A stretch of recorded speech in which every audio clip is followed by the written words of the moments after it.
Only days after the Labor government was sworn in, $26 billion was wiped off share values on the New York Exchange.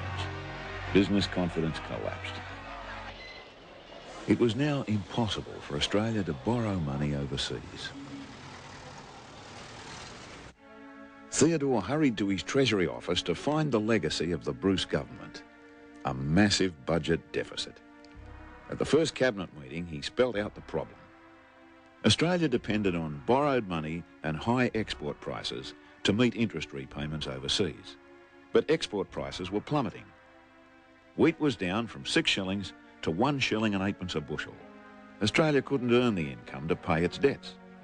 The reform agenda was shelved. Theodore increased tariffs and took the orthodox steps of raising taxes and slashing expenditure. It's obvious that we had to reduce standards of living in Australia. We were no longer producing the wherewithal to provide people with the standards of living that they'd enjoyed in the past, and no one would lend to us from overseas.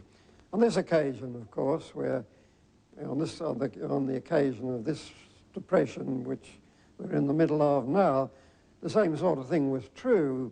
Standards of living would have had to be reduced in Australia if it had not been for the fact that we're now able to borrow $16 billion a year from overseas, and that is enabling Australia to maintain its standards of living. But we couldn't do that in 1929. Well, the fact is, Tedworth, that circumstances compel us to make certain cuts in our expenses. Well, if we give you a month's notice, you leave about the 20th.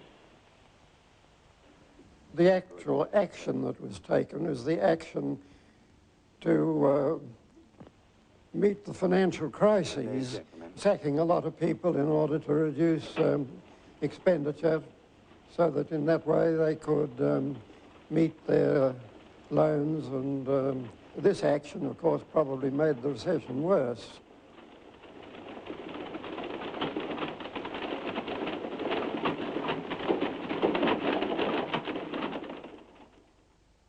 And I can always remember my father and the men coming home singing, "Work, boys, work and be contented as long as you've enough to earn a crust."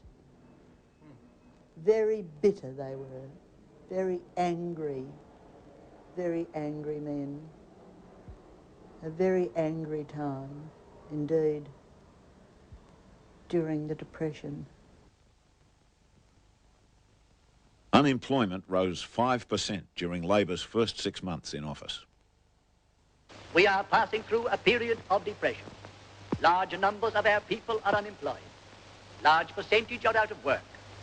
The Australian government that has just come into power, the Australian Labor government, is faced with many difficulties, many serious problems. And our first problem is to provide work for the workless in Australia. Most people were bemused and sort of wandering around in a confused state, like the man who tapped me on the shoulder seriously and said, "Are we going to get out of this?" Pressure. Don't you understand?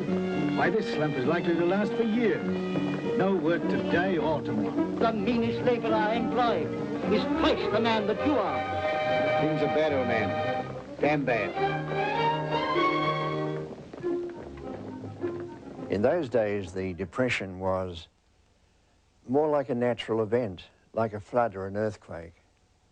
No one really understood that it had causes. It had just happened. So what can you do about a flood or an earthquake? Not much.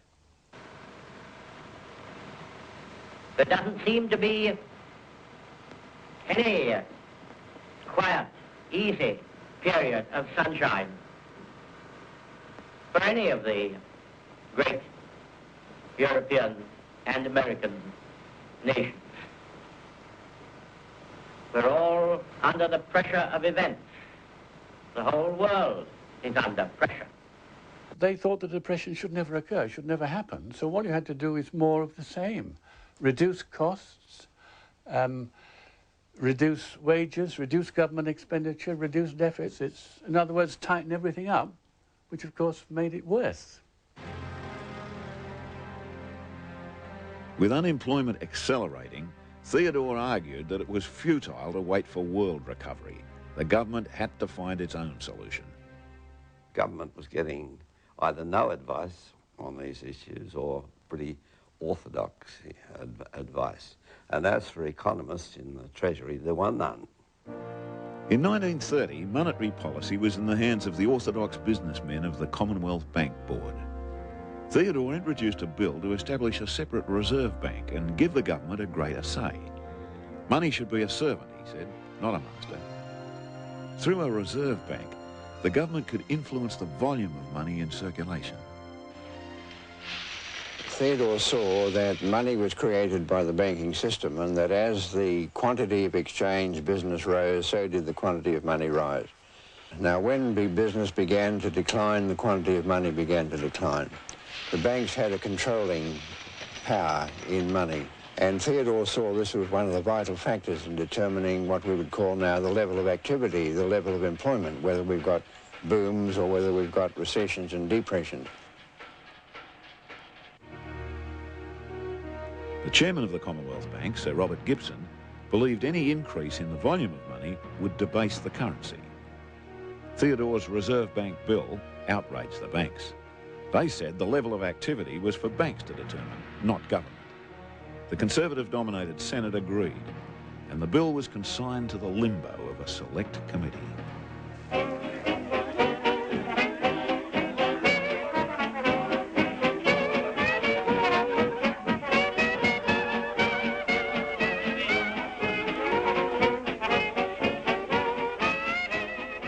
Things were extraordinarily cheap. If you had 10 shillings in your pocket, which I seldom had, you could take a girl out, say on Saturday night.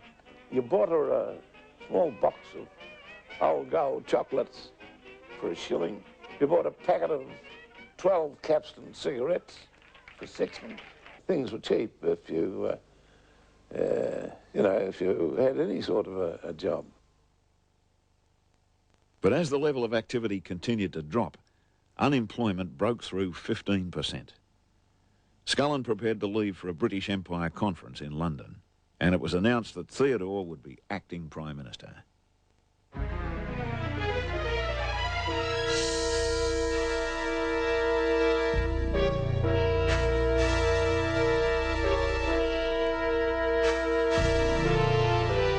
Four days before Theodore could bring down the 1930 budget, a Queensland Royal Commission found him guilty of corruption. In 1922, during Theodore's premiership, the Queensland government bought mines at Mungana to supply the Chillago smelters. This was part of Queensland Labor's program of state enterprise. They ran bakeries, butcher shops, cattle stations and pubs.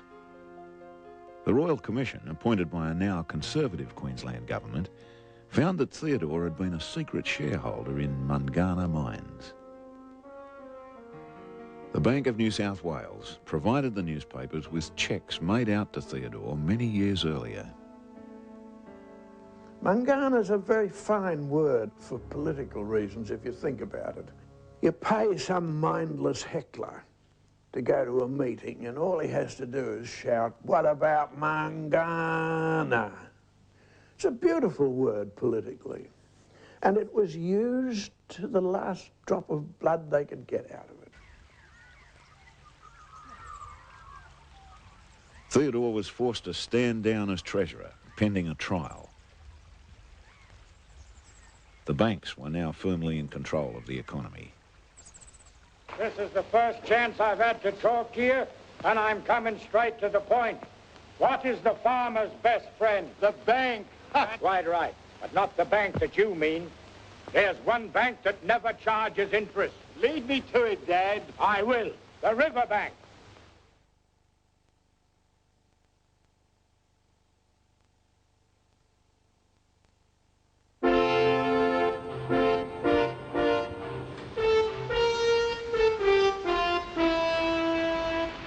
In July 1930, a week after Theodore resigned, the Bank of England's economic mission arrived in Australia. Their leader was Sir Otto Niemeyer. He called a spade, and he didn't think much of our spades in Australia. So that he spoke pretty brutally to the premiers and to the Commonwealth government. After looking over the state and Commonwealth accounts, Niemeyer prescribed his remedy. Governments, he said, must follow the principles of sound finance, stop borrowing, reduce expenditure, and balance budgets. Niemeyer had been invited by the chairman of the Commonwealth Bank, Sir Robert Gibson. Gibson insisted that the state and federal governments accept the Bank of England's terms.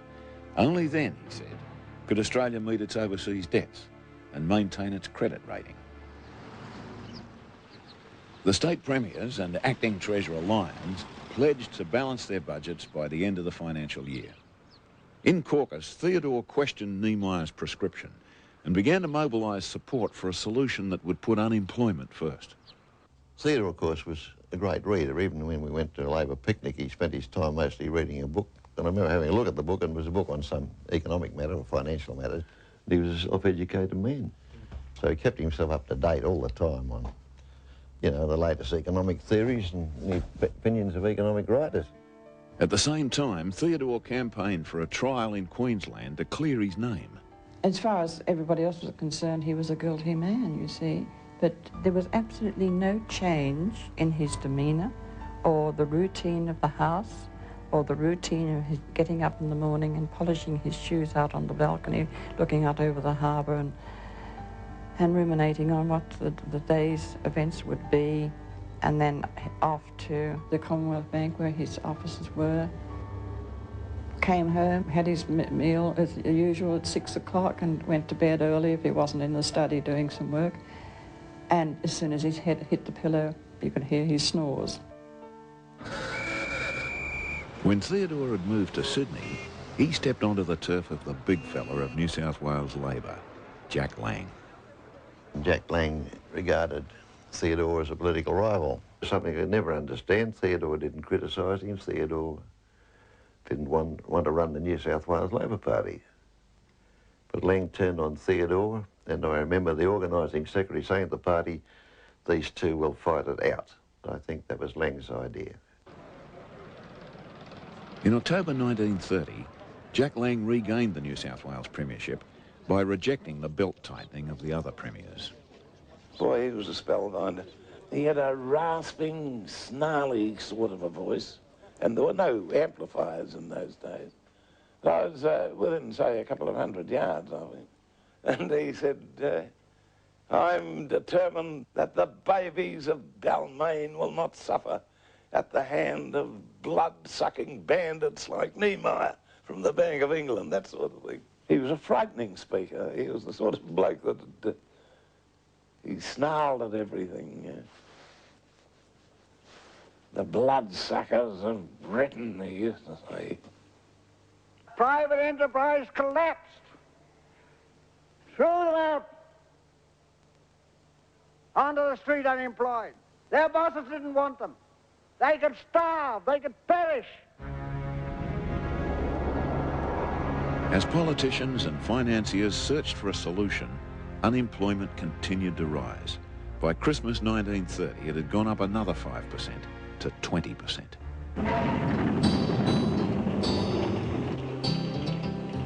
You are just a lonely battler and you're waiting for a rattler, and you wish to heaven you were never born. For you ran to dodge a copper and you came an awful cropper, and the skin on both your hands is cut and torn. You are tired and you are weary, lack of sleep makes your eyes bleary, the soles of both your shoes are worn right through. Your heart is sore and aching, and your back is nearly breaking, your coat and shirt and pants have had it too. When you were travelling south, there was a ration ticket that you got.